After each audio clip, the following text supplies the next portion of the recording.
What we're gonna do right here is go back, way back into time. What's up, everybody, c'est Grips qui vous parle. Alors aujourd'hui nous nous retrouvons pour la suite de Before Mario, le chapitre 2. Et oui, la suite visuelle.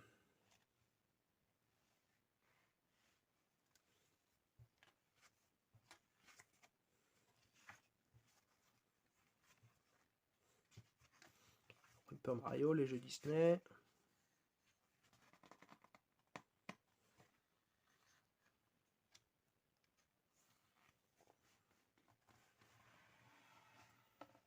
Les jouets.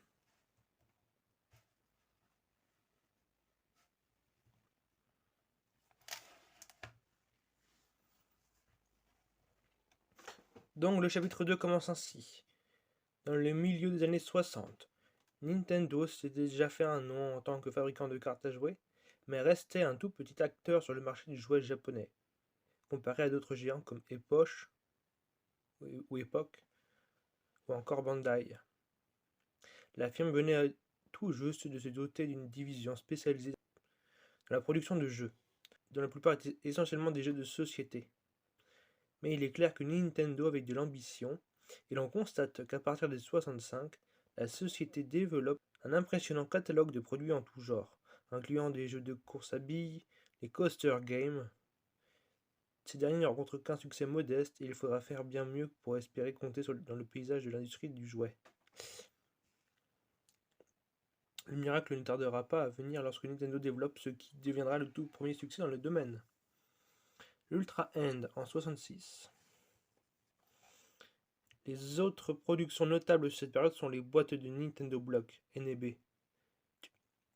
Bien qu'indéniablement inspirées des Lego, en prenant jusqu'aux dimensions, Nintendo est parvenu à créer ses propres modèles originaux, notamment grâce à l'implémentation de nombreuses nouvelles formes de pièces, des années avant que Lego ne lui en batte le pas.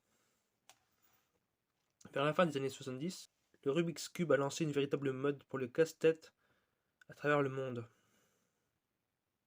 Nintendo a tenu à surfer sur la vague en créant un coup sur coup le petit tonneau 10 Billion, le très méconnu puzzle crossover.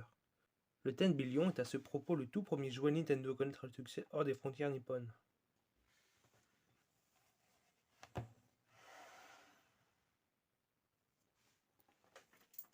Donc ça c'est l'Ultra Hand.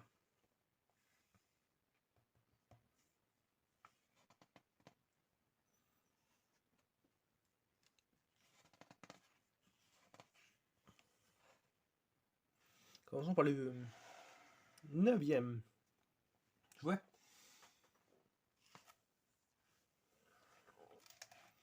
« 64-65, prix 800 yens, le Rabbit Coaster Game. Le Rabbit Coaster Game est le tout premier jouet d'une série de jeux de course utilisant les petites capsules à petit poids, vendu par Nintendo pendant les années 60. Il a besoin d'être tout d'abord monté avant d'être jouable et l'utilisation de colle ou bien de vis est indispensable pour réaliser ce circuit à 4 étages. Sur la piste, 5 voies pour autant de gélules permettent ainsi de s'adonner à des courses. Une petite bille en plomb se trouve à l'intérieur des capsules en plastique et les fait basculer de façon très amusante lorsqu'elles sont entraînées dans une pente. Ce système permet également de ralentir légèrement la vitesse des descentes par rapport à celle d'une bille normale et offre aux enfants une course prolongée pour plus de suspense.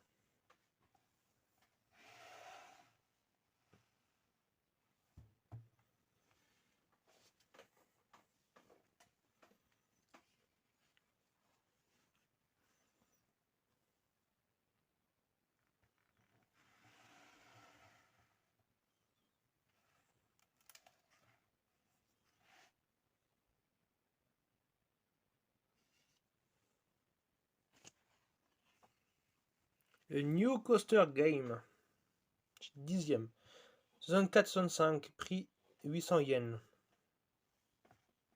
Le New Coaster Game offre une course scindée en deux étapes relais. Elle débute au sommet du jouet par le biais de billes métalliques dévalant la pente. Puis une fois arrivées en tronçon, les billes font chuter et actionner un petit levier rouge. Les capsules de déplacement si amusants prennent ainsi le relais jusqu'à la ligne d'arrivée. Comparé aux billes, les capsules se déplacent plus lentement Cela offre à ces jeux une variété de rythmes très appréciable.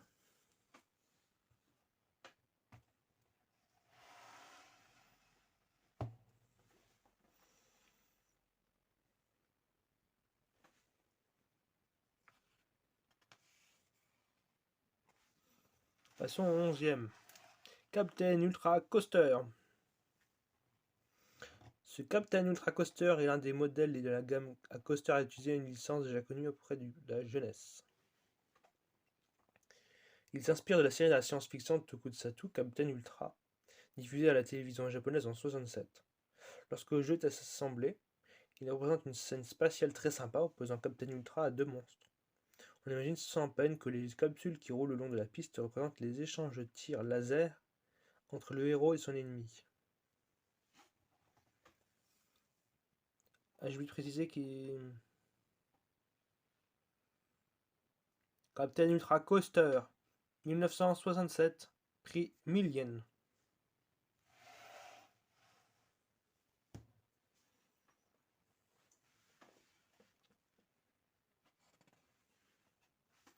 Ah. Ultraman Game 12. 66, 500 yens. Contrairement aux jeux de course à billes ou à capsules présentés dans les dernières pages, cet Ultraman Game requiert une certaine dextérité pour quiconque veut remporter la partie. La boîte est composée de décors en 3 volets dépeignant une ville prise d'assaut. 5 cibles de monstres géants, une figurine en plastique d'Ultraman et enfin une rampe de lancement. Cette dernière doit être placée à environ 1 mètre du décor. Pour jouer, il suffit d'installer la figurine d'Ultraman sur la rampe, de tendre l'élastique vers l'arrière, de viser un monstre et de relâcher. Le super-héros japonais sera ainsi projeté à toute vitesse, les poings en avant, en direction des méchants. Les joueurs calculent ensuite le score en fonction des monstres éliminés.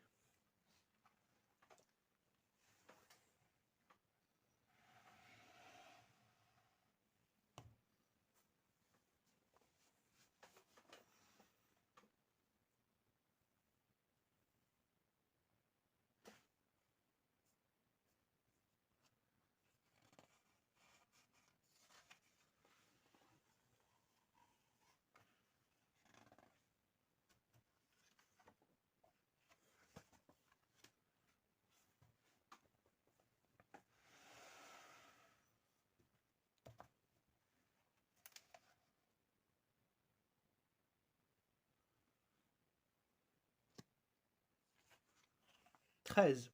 Un bon arrivée au principal. L'Ultra End de 66, prix 500 yens. L'Ultra N est un outil ingénieux qui s'apparente à un bras mécanique s'étirant et se rétractant par le biais de poignées. Lorsque le fil rouge est retiré, les ventouses à l'extrémité s'immobilisent, permettant de capturer définitivement des objets. Cet Ultra End est le tout premier jouet inventé par Gunpei Yokoi, à une époque où son rôle était de vérifier le bon fonctionnement des machines à produire des cartes. Le succès de ce produit a rapidement dépassé toutes les estimations en devenant le premier jouet de la firme à franchir des millions d'unités vendues. C'est grâce à cet exploit que Yokoi fut placé à la tête de la toute première division R&D de Nintendo et put ainsi lancer sa très riche carrière d'inventeur.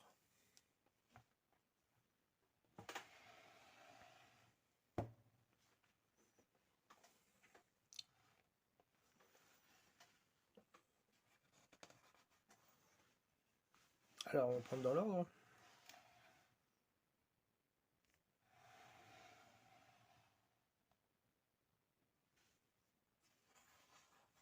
Ah, quelque chose d'intéressant.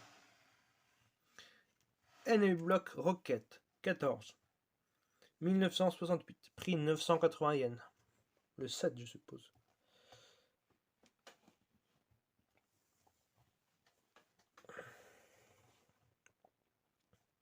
Les modèles de NB Block ont été une fructueuse tentative de Nintendo pour profiter de l'incroyable marché de briquettes créé par Lego. Grâce à un bon design de produit et à une campagne marketing intelligente, Nintendo est même parvenu à inquiéter le géant danois du Japon à la fin des années 60. À la même époque, le regard du monde entier s'est tourné vers les USA et l'URSS, qui se livrent une course spatiale ahurissante pour savoir lequel parviendra en premier à envoyer un homme sur la Lune. Cette effervescence a entraîné la création d'une multitude de jouets en rapport avec l'espace. Nintendo n'a pas fait l'exception, notamment avec ses modèles de roquettes, de NB Block.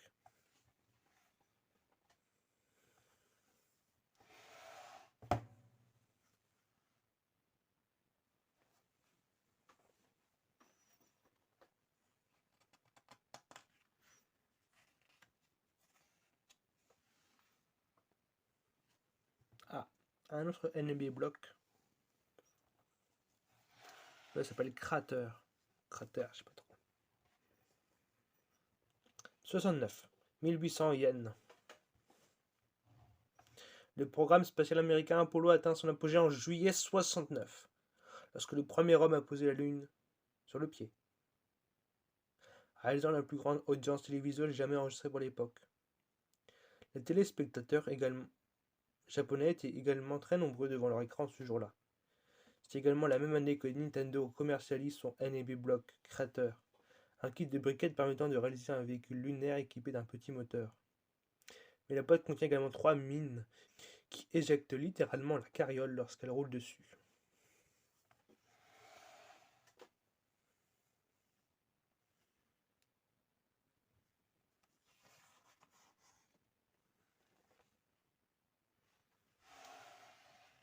Avec des piles Maxwell.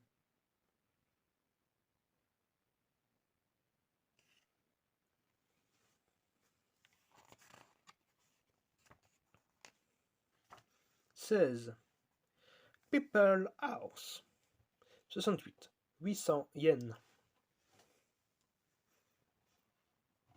Bien que la plupart des jeux produits par Nintendo soient autant appréciés par les filles que les garçons, il s'avère que la gamme People House est la seule référence spécifiquement élaborée pour les fillettes. Nintendo a en réalité adapté pour le marché japonais la série de jouets People Pole, commercialisée aux USA par Whitman. Proposant plusieurs modèles thématiques, chaque boîte fait office de maison en plastique. Outre la poupée miniature, chacune des 6 variétés contient également un livre d'histoire illustré, un coffre en plastique enfermant un finger puppet, ainsi qu'une petite boîte remplie de paquets NB Block.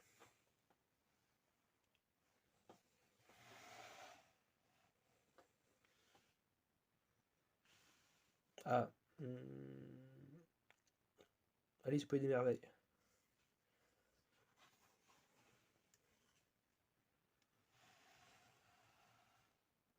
Chaperon rouge, ouais, je vois à peu près le thème. 17. Minigame série Horse Race Game.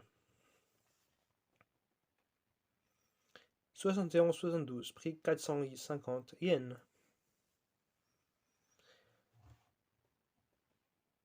L'amélioration du niveau de vie des Japonais à partir du milieu des années 60 a permis aux familles de profiter davantage des loisirs. Acheter régulièrement de nouveaux jouets aux enfants est rapidement devenu une pratique courante. Nintendo a ainsi surfé sur cette nouvelle tendance de consommation avec ses mini-game séries, comprenant une cinquantaine de variétés, à petit prix et petit format. Ce Kyoba Game, Horse Race Game, est l'un d'eux. Lorsque le joueur fait tourner la petite manivelle, la piste se met alors à vibrer frénétiquement, faisant ainsi sursauter les petits chevaux jusqu'à la ligne d'arrivée.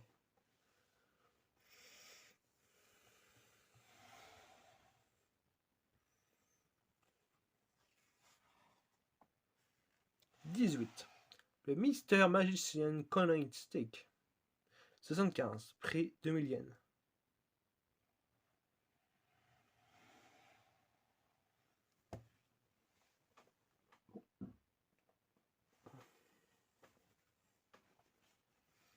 Mister Magician est une boîte de magie incluant 2 tours. Le premier permet de faire disparaître une canne. Un rouleau de plastique qui, bien préparé, donne l'illusion d'une longue canne rigide. Tandis que le second tour met en scène une grande pièce pouvant être insérée dans un goulot de bouteille, pourtant bien plus étroit. L'astuce est qu'en réalité, le magicien cache discrètement dans sa main une autre pièce, scindée en 3 parties maintenues grâce à un élastique. Et au lieu d'utiliser sa véritable pièce, le prestidigitateur plie et insère la seconde.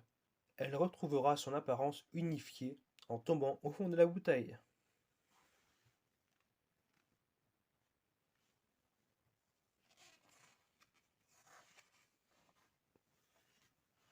« 17. Challenge Dice. 69. 400 yens. Le Challenge Dice est un puzzle en forme de dé, comprenant des trous sur ses 6 faces. Tous ces trous peuvent être bouchés grâce à un 21 clous de longueur différente. Ce jeu porte parfaitement son nom car trouver comment insérer l'intégralité des tubes sans qu'ils se gênent à l'intérieur du cube est loin d'être aisé. Le manuel offre néanmoins 2 des 12 solutions et encourage l'utilisateur à trouver les autres. Notons enfin que le Challenge Dice a été commercialisé à l'étranger sous le nom de Chaotic Cube.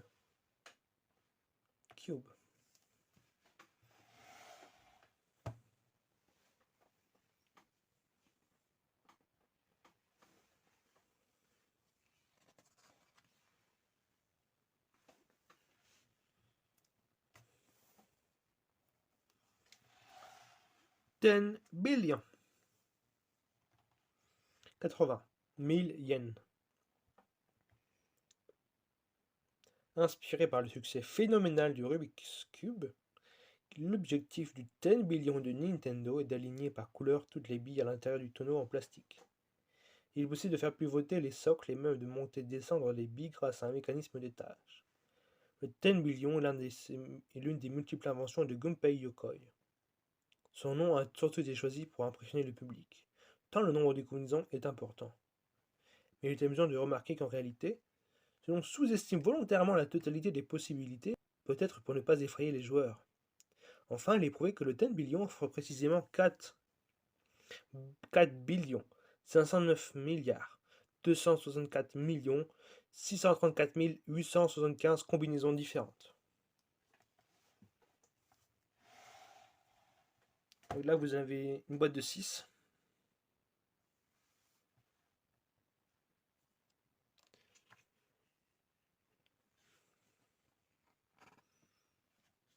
Là, vous avez une combinaison disponible.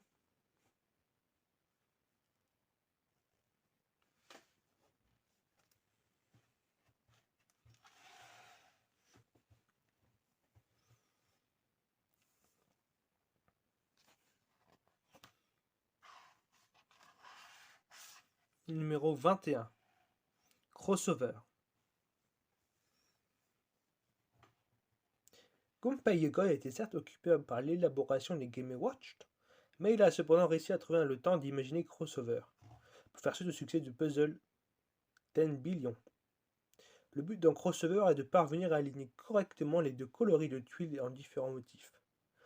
Lorsque le joueur glisse les boutons sur les côtés, cela modifie ou conserve la couleur des tuiles sur toute la rangée, grâce à un ingénieux mécanisme de filtre polarisé laissant passer ou bien bloquant la lumière.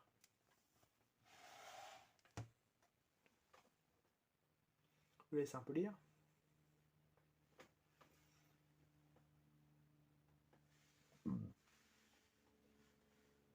Donc on est en 81, ça vaut 1000 yens.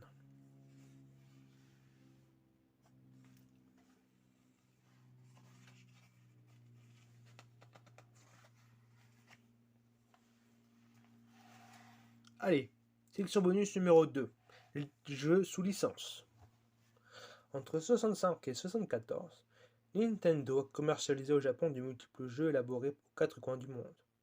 La plupart de ces produits sont bien connus pour le public occidental.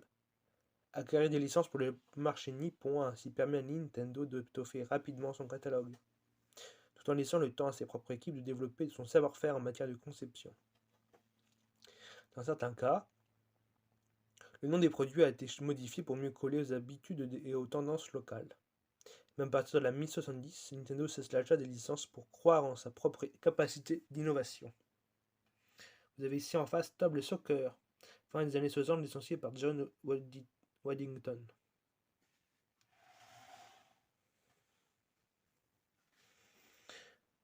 Vous avez Hachinosu Game, au milieu des années 70, licencié par New York GmbH. Vous avez Marble Game, fin des années 60, licencié par Milton Bradley.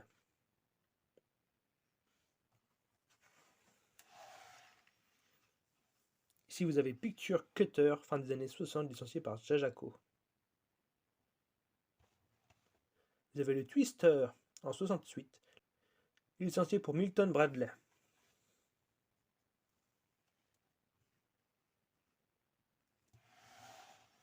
Et enfin, vous avez encore 2 jeux.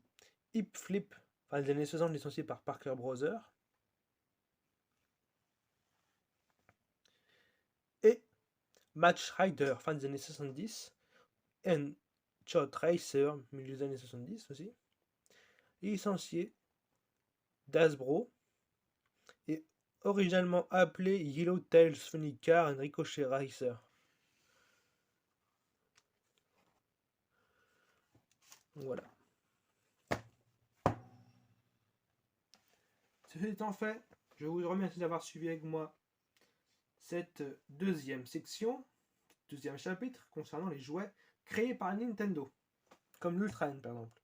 J'espère que ça vous aura plu et sur ce, je vous souhaite à la prochaine fois pour découvrir encore plus de jouets ou d'autres créations de Nintendo. Donc sur ce, je vous dis bye et à la prochaine. C'était Crips. I'd like some bird